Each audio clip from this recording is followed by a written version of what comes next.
Israel dan Iran akhirnya terlibat dalam perang terbuka.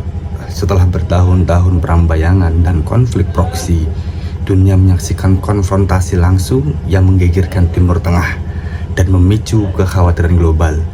Apa sebenarnya yang terjadi? Siapa yang memulai? Dan bagaimana dampaknya bagi dunia?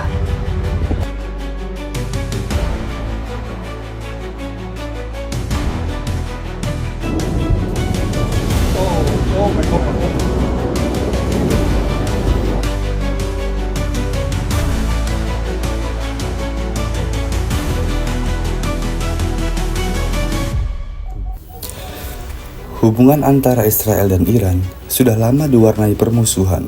Sejak revolusi Islam Iran tahun 1979, kedua negara ini tidak pernah menjalin hubungan diplomatik. Iran secara terbuka menolak keberadaan negara Israel dan mendukung kelompok-kelompok bersenjata seperti Hizbullah dan Hamas. Sementara itu, Israel terus mencurigai program nuklir Iran sebagai ancaman eksistensial.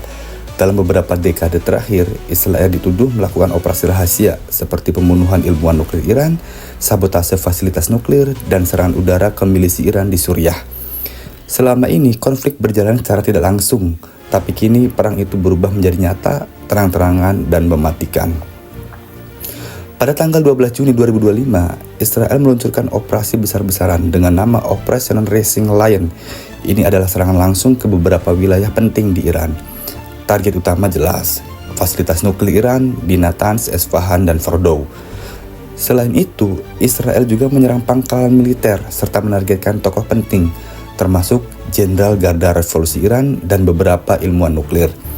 Pemerintah Israel mengklaim tujuan serangan ini adalah untuk menghentikan langkah Iran yang diduga tengah bersiap membangun senjata nuklir.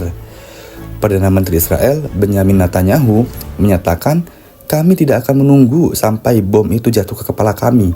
Kami akan bertindak sekarang sebelum terlambat." Akibat serangan ini, setidaknya 100 orang tewas di Iran, termasuk militer dan warga sipil. Beberapa fasilitas strategis mengalami kerusakan parah. Namun Iran mengatakan program nuklir mereka masih berjalan dan tidak terganggu. Tak butuh waktu lama, Iran membalas. Pada tanggal 13 Juni dini hari, Iran meluncurkan lebih dari 100 rudal dan drone ke arah Israel. Serangan ini menyasar kota-kota besar seperti Tel Aviv, Haifa, dan Yerusalem. Serangan tersebut menyebabkan kerusakan di sejumlah wilayah dan menewaskan sedikitnya 9 orang. Sebagian besar warga sipil termasuk satu keluarga yang terkena ledakan di kawasan utara Israel. Sistem pertahanan udara Israel Iron Dome berhasil mencegah sebagian besar serangan. Namun, tak semuanya bisa dihentikan. Beberapa rudal berhasil mencapai target.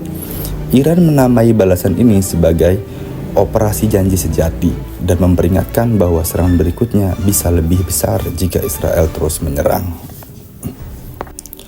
Konflik ini langsung memicu gelombang pernyataan panas dari kedua pihak. Netanyahu memperingatkan, "Jika Iran terus menyerang, kami akan membawa perang ini langsung ke jantung Teheran."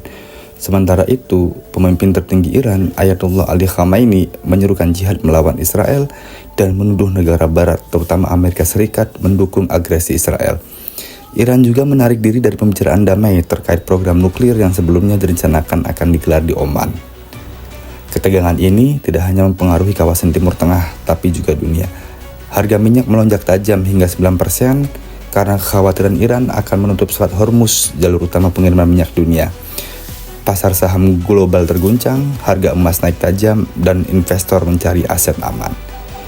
Beberapa negara seperti Amerika Serikat, Tiongkok, Rusia, dan Arab Saudi menyuruhkan agar kedua pihak menahan diri dan kembali ke jalur diplomasi. Amerika sendiri mengerahkan kapal induk dan sistem pertahanan tambahan ke kawasan Teluk untuk mengantisipasi kemungkinan serangan ke pangkalan militernya. Banyak pihak mempertanyakan, apakah Israel memiliki hak moral untuk menyerang lebih dulu? Meskipun mereka berdalih sebagai tindakan pencegahan, serangan ini menyebabkan korban jiwa yang tidak sedikit. Sementara Iran, meski disebut sebagai korban, juga dituduh membalas secara brutal dengan menargetkan wilayah sipil. Beberapa analisis menyebut konflik ini bisa menjadi Vietnam baru di Timur Tengah. Perang tanpa akhir dengan korban utama adalah rakyat sipil. Yang paling mengkhawatirkan, jika konflik ini terus berlanjut, bisa saja merembet ke negara-negara tetangga seperti Lebanon, Irak, Suriah, bahkan melibatkan kekuatan besar seperti Amerika dan Rusia.